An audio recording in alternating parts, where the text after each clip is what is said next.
The first time my husband said I was mentally unstable. He didn't say it to hurt me. He said it to someone else. And that's how I found out. It wasn't during a fight. Not during a breakdown. Not even during a moment where something could be misunderstood. It was casual. Controlled. Deliberate. I'm worried about her, he said. That's what my friend told me later. He said you've been unstable. Unstable. Such a small word. But the kind that sticks. Because it doesn't accuse you of something specific. It questions everything. Your judgment. Your memory. Your reactions. Your version of reality. And once that word is out there, everything you do starts getting filtered through it. At first, I thought it was a misunderstanding. A misinterpretation. Maybe he had said something out of context. Maybe someone exaggerated. Because that's what you do when you trust someone. You give them the benefit of the doubt, even when something doesn't feel right. But then, I started noticing things. Small things. The way people looked at me. The pauses before they responded. The careful tone in their voices. Like they were choosing their words. Just in case. Are you okay? Became a common question. Not in a caring way. In a cautious way. And that's when I realized something. This wasn't a moment. This was a narrative. And it had already started spreading. The conversation with him. I didn't confront him immediately. Not because I was afraid. But because I wanted to be sure. So I waited. Watched. Listened. And eventually, I heard it myself. We were at dinner with two of his colleagues. Everything normal. Light conversation. Nothing serious. Until one of them asked a simple question. So how have you been lately? Before I could answer, he did. She's been going through a lot, he said calmly. A small smile. Controlled. She's not really herself these days. Silence. Subtle. But real. I turned to look at him. Waiting. For him to correct it. To soften it. To explain. But he didn't. Instead he added, "It's been difficult." And just like that, he positioned himself as the stable one. I didn't react. Not there. Not in front of them. Because reacting would have done exactly what he needed. Confirmed it. Validated the narrative. So I smiled. And let the conversation move on. But inside, something locked into place. Because now I understood. This wasn't concern. This wasn't miscommunication. This was strategy. And more importantly, it was consistent. After that night, I started paying attention differently. Not as his wife. As an observer. And what I saw was precise. He never said I was crazy. Never used extreme words. He kept it subtle. Overwhelmed. Emotional. Not herself. Struggling. Words that sound compassionate. But plant doubt. The effect wasn't immediate. That's what makes it dangerous. It builds slowly. People don't pull away all at once. They adjust. Less direct. More careful. More distant. Until one day, you realize something terrifying. You're being treated differently. And you didn't do anything to cause it. And then comes the most dangerous part. Not what they think. What you start to think. What if he's right? Because when enough people start reacting to you a certain way, it becomes hard not to question yourself. The moment everything changed wasn't public. It was quiet. Private. Just the two of us. I asked him directly, "Why are you telling people that I'm unstable?" He didn't react. Didn't get defensive. Didn't get angry. He looked at me, calmly, and said, "I'm not telling them anything that isn't true." Silence. Because that answer was perfect. Unprovable. Untraceable. And completely destructive. "You've been different," he continued. "More reactive. More emotional." "I'm reacting to you," I said. He shook his head slightly. "No," he said softly. "That's what you think." And there it was. The shift from reality to perception. That was the moment I understood something critical. I couldn't argue with him. Because this wasn't about facts. It was about framing. And he was already ahead. Most people in that situation try to defend themselves. Explain. Prove. Argue. I didn't. Because I realized something he didn't expect. If he wanted to build a case, I would let him. I didn't confront him again. I didn't expose him. I didn't try to fix the narrative. Instead, I did something much more dangerous. I started documenting everything. Quietly. Precisely. Because if he wanted to prove I was unstable, I was going to let him try. In the one place where the truth actually matters. Court. After that conversation, I didn't argue again. Not because I agreed. Not because I was confused. But because I understood something he didn't expect me to understand. This wasn't a relationship problem anymore. It was a narrative war. And he was already playing it like one. When someone questions your sanity, your instinct is to prove them wrong. Explain yourself. Defend your reactions. Clarify your behavior. But that's exactly what makes you lose. Because every explanation sounds like justification. Every reaction looks like instability. Every emotion becomes evidence. So I stopped. Completely. I became calm. Measured. Predictable. Not fake. Controlled. Every word I said was intentional. Every reaction filtered. Because I realized something critical. If he was building a story, I needed to control what could be used in it. It started small. Notes. Dates. Conversations. What was said. How it was said. Who was present. Not emotional entries. Precise ones. Almost clinical. Because feelings don't hold up under pressure. Facts do. At first, he didn't notice the change. Why would he? Control works best when it feels natural. But then, something shifted. He started pushing harder. Small comments became sharper. Subtle suggestions became more direct. You're overthinking again. You're getting worked up. You don't remember things clearly. Each one placed carefully. Each one designed to do one thing. Make me doubt myself. Before, those words would have affected me. They would have triggered something. A reaction. An argument. Emotion. But now, I just listened. And wrote it down later. That was the real turning point. I stopped experiencing him as my husband. And started observing him. Like a pattern. And once you see patterns, you can't unsee them. Meanwhile, his narrative kept spreading. Carefully. Never aggressive. Always framed as concern. I'm worried about her. She's been under a lot of stress. I don't think she realizes how bad it's gotten. And people believed him. Not because he was convincing. Because he was consistent. Friends started pulling back. Not dramatically. Subtly. Fewer invitations. Shorter conversations. Careful responses. Like they were waiting for something. A confirmation. And that's when I understood something terrifying. He wasn't just controlling me. He was controlling how others perceived me. It clicked late one night. I was reviewing my notes. Reading through weeks of conversations. Patterns. Phrases. Repetition. And then it hit me. This wasn't random.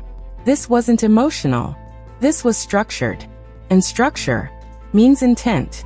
That's when the idea became clear. Not revenge. Not exposure. Something more precise. Documentation. For a purpose. Because if he was building a version of me, I needed to be ready to dismantle it. In the only place where narratives don't survive without proof. I didn't tell anyone. Not friends. Not family. Just one person. A lawyer. The first meeting was quiet. Professional. I explained everything. Not emotionally. Chronologically. And when I finished, he didn't react immediately. He just looked at me. Then at the notes. Then back at me. And said, "You've been preparing for this longer than you realize." That sentence hit harder than anything else. Because it wasn't sympathy. It was recognition. For the first time, someone saw the situation clearly. Not through his narrative. Through facts. "This won't be easy," the lawyer said. "It never is with cases like this." Cases like this. That phrasing mattered. Because it confirmed something I already knew. This wasn't unique. It was a pattern. And patterns can be proven.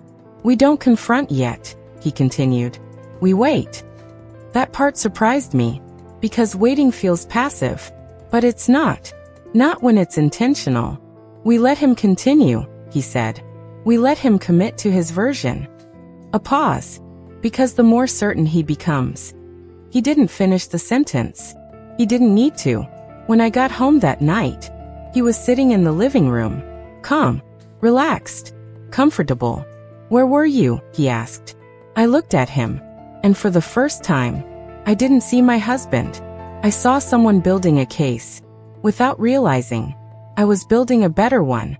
And soon, he was going to have to prove everything he'd been saying. Not to friends, not to coworkers, but in front of a judge. After I met with the lawyer, nothing changed on the surface. That was the point. I didn't confront him, didn't pull away, didn't expose anything. I stayed exactly where I was. And that made him comfortable. At first, it started subtly, not in what I said, but in what I didn't. I didn't react the same way anymore. No quick responses. No emotional corrections. No attempts to explain myself. Just calm. Measured. And that was unfamiliar to him. People like him don't rely on chaos. They rely on predictability. They know exactly what to say, because they know exactly how you'll react. But when the reaction disappears, so does the control. And when control starts slipping, pressure increases. It happened over something small. Dinner. I had forgotten to buy something he wanted. Normally, that would have turned into a conversation, a correction, a comment, a small argument. But this time, I just said, I'll get it tomorrow. And that was it. No explanation, no apology, just a solution. That's it, he asked. I looked at him. What do you mean? You don't think that's a problem? He said. It's not ideal, I replied calmly, but it's fixable. Silence. Because that wasn't the reaction he expected. You're being dismissive, he said. No, I replied. I'm being practical. And that's when I saw it. That slight shift in his expression. Not anger. Something else. Uncertainty. From that point on, he started testing more directly, interrupting me mid-sentence, correcting things I hadn't said, questioning details that didn't matter. Small things, but intentional. Each one designed to do one thing, make me react. And for a moment, it almost worked. One night, after a long day, he pushed too far. You're not remembering things correctly again, he said. That word, again, it implied history, pattern, proof. And for a split second, I felt it. The frustration, the urge to defend, to correct, to raise my voice and force clarity into the situation. I opened my mouth, ready to respond, to argue, to prove him wrong. And then, I stopped, because I saw it. Not the situation, the setup. If I reacted emotionally, it would validate everything he'd been saying. Not because it was true, but because it would look true. So instead, I took a breath and said, that's not accurate. Calm, even, controlled. He stared at me, waiting. For more, for escalation, for emotion. But I didn't give it to him. And that silence frustrated him more than any argument could have. That's when I realized something important.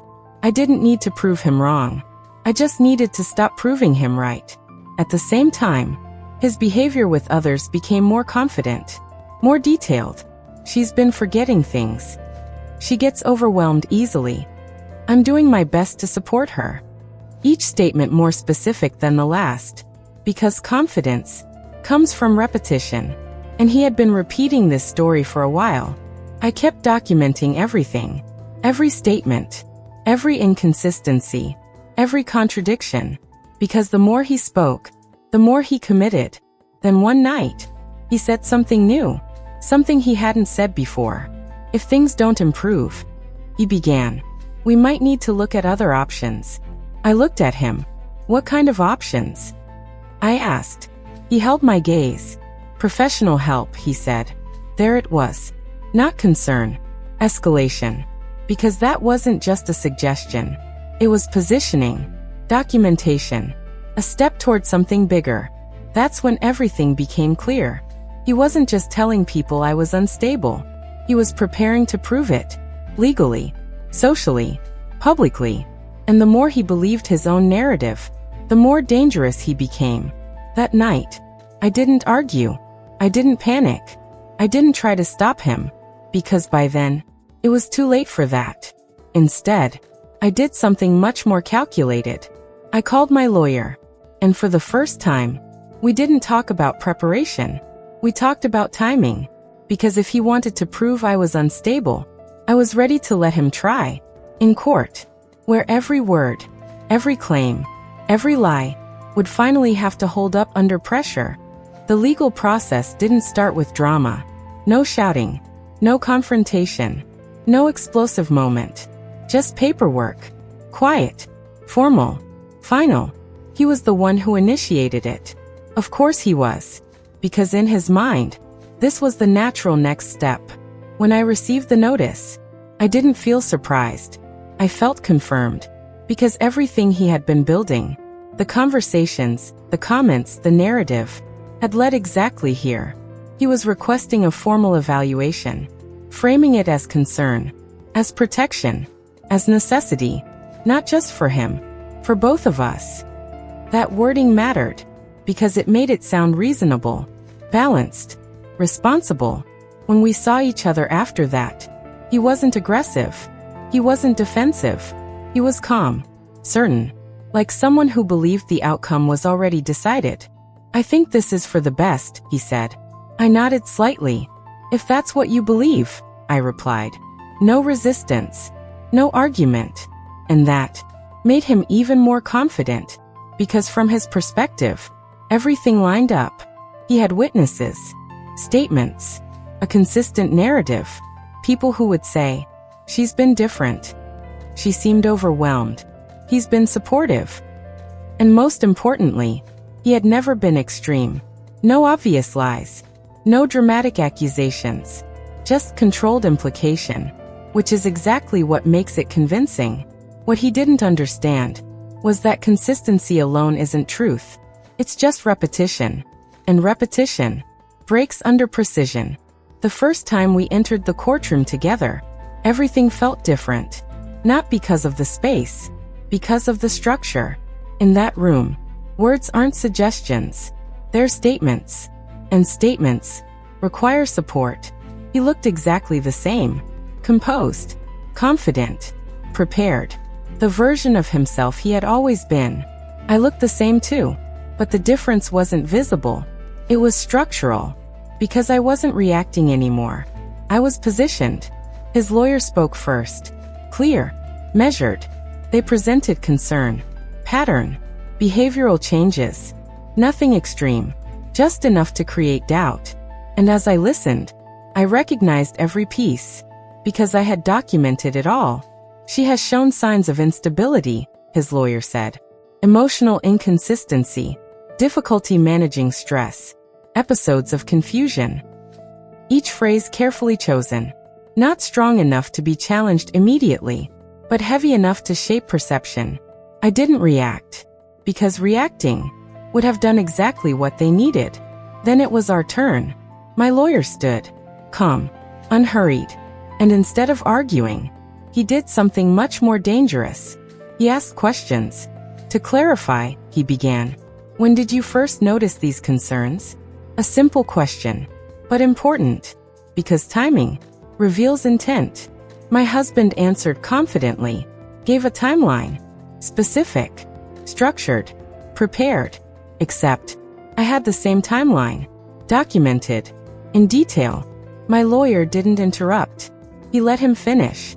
Then he introduced something small, a message, dated, from that exact period, where my husband had written, "She's doing great lately."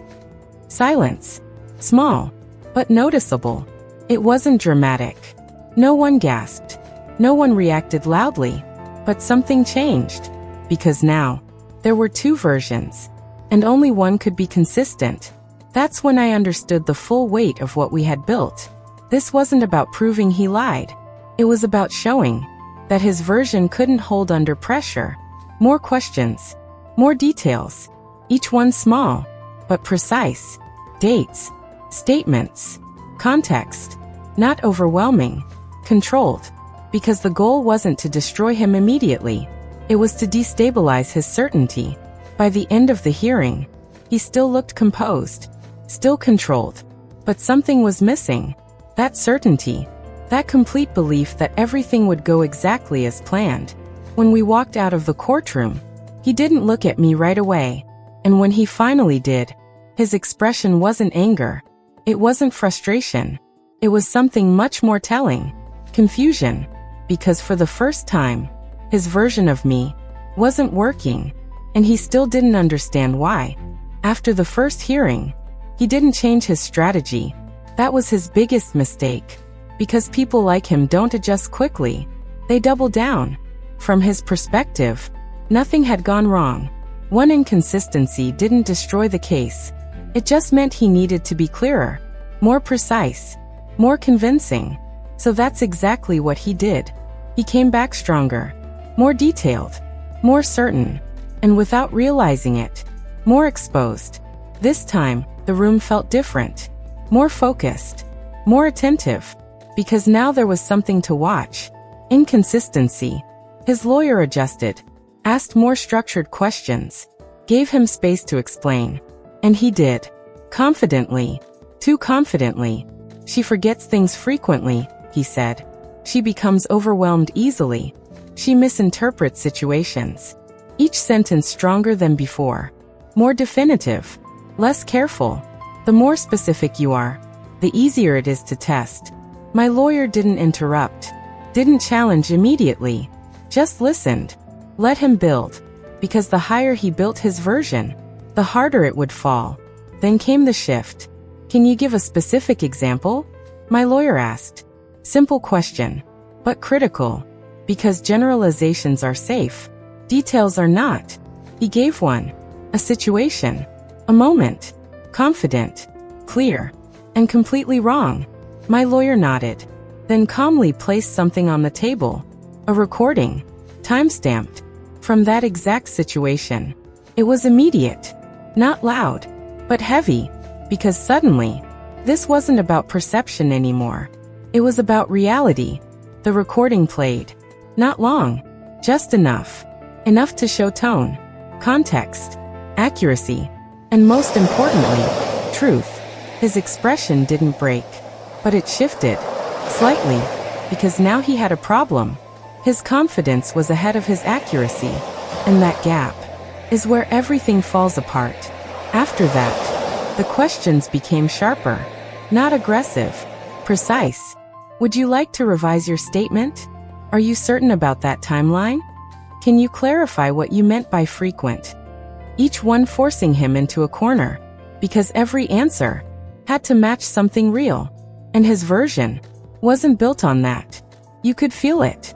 Not dramatically, but clearly. The room wasn't neutral anymore. It was evaluating, comparing, measuring. And for the first time, he wasn't controlling the narrative. He was reacting to it. At the end, his lawyer tried to stabilize things, redirect, reframe. But it didn't land the same way. Because once doubt enters, confidence doesn't carry as much weight. We left the courtroom again. Same hallway. Same silence. But a different energy. This time, he looked at me immediately. What are you doing? He asked quietly. Not aggressive. Not controlled. Genuine. Confused. Because he still didn't understand.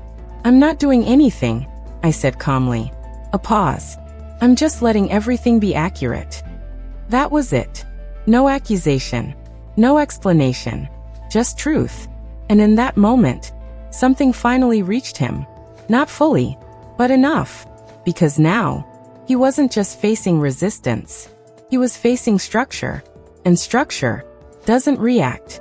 That night, for the first time since all of this started, he didn't try to correct me. He didn't make a comment. He didn't say anything at all. And that silence was different. Because it wasn't controlled. It was uncertain. And uncertainty was something he had never learned how to manage. But what he didn't realize yet was that the next phase wasn't about weakening his story. It was about exposing why he built it in the first place. By the time the third hearing came, This wasn't just about inconsistency anymore. That part was already clear. Now the question had changed. Not is she unstable?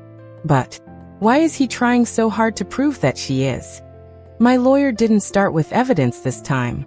He started with direction. Because once doubt exists, you don't just break the story. You expose the motive. Can you explain? My lawyer began calmly. What outcome you were hoping for with this evaluation? Simple, direct, dangerous. Because intention is much harder to control than narrative. He didn't hesitate. I wanted her to get help, he said. Of course he did. That was the safest answer.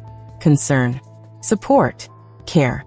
But safety doesn't hold under pressure. And how would that help you? My lawyer asked. A pause. Small, but real. It's not about me, he said. And that was the first mistake. Because now, it was. My lawyer nodded, then placed a document on the table. Not dramatically, just precisely. A financial record, shared assets, ownership structures, clauses, details that most people wouldn't understand at first glance. But the judge did. If your wife were deemed mentally unfit, my lawyer continued, you would gain temporary control over these assets. Is that correct? Silence. This time, he didn't answer immediately, because there was no safe answer. Yes, he said finally. Quiet, controlled, but exposed. That was it. No dramatic reaction, no loud response. But everything shifted, because now, this wasn't about concern anymore. It was about benefit. Every statement he had made, every concern, every careful phrase, now had a direction. And once intention is visible, everything before it becomes suspect. My lawyer didn't rush, didn't push aggressively. He just connected the dots. Timeline, statements, behavior, each piece aligning with one thing. Outcome, control, gain. You weren't documenting her instability, my lawyer said. A pause. You were constructing it. Silence. Because that sentence couldn't be reframed. For the first time, he reacted. Not loudly, but visibly. A shift in posture. A tightening in his jaw. Because now, this wasn't about perception. It was about exposure. Can you provide any medical evaluation? No. Any professional diagnosis? No. Any independent documentation? No. Each answer, smaller than the last. At that point, there was nothing left to control. Because control relies on belief. And belief had already started to collapse. The judge didn't rush. Reviewed everything carefully, then looked up, and in a calm, measured tone, began to speak. This court finds no evidence of mental instability, he said. A pause. But it does find concerning evidence. Another pause. Of intentional misrepresentation. And just like that, it was over. No one reacted loudly, but the energy shifted completely, because the narrative that had once surrounded me was gone. Not weakened, removed. As we stood to leave, he didn't look at me right away. And when he finally did, there was no control left in his expression. No certainty, just awareness. He had spent months trying to prove I wasn't stable. And in the end, he proved something else entirely. But the real ending wasn't in the courtroom. It came after, in the silence that followed, when there was nothing left to argue, nothing left to control, and nothing left to pretend. After the verdict, there was no dramatic ending, no shouting, no confrontation, no final argument in the parking lot, just silence, the kind that comes when everything that needed to be said has already been proven. We didn't go home together. That part was understood, without needing to be discussed, because what had been broken wasn't just trust, it was structure. The dynamic he had built no longer existed. For the first time, I didn't see him as someone powerful, or manipulative, or even dangerous. I saw him for what he actually was. Someone who needed control, to feel secure. Someone who believed that if he could define me, he wouldn't have to face himself. The separation wasn't loud. It wasn't messy. It was precise. Legal steps, clear boundaries, minimal communication, no emotion attached. Because emotion was no longer necessary. People think the loss in situations like this is the relationship. But that's not what he lost. He didn't lose me. He lost access to control. And for someone like him, that's the only thing that ever mattered. Something unexpected happened after everything ended. The same people who once looked at me carefully started looking at me differently. Not with pity, not with concern, with clarity. Because narratives are powerful, but truth lasts longer. I didn't need to explain anything.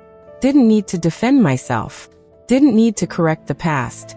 Because the truth had already done that for me. And for the first time in a long time, I wasn't reacting to a version of myself that someone else created. I saw him one last time. Not planned. Not intentional.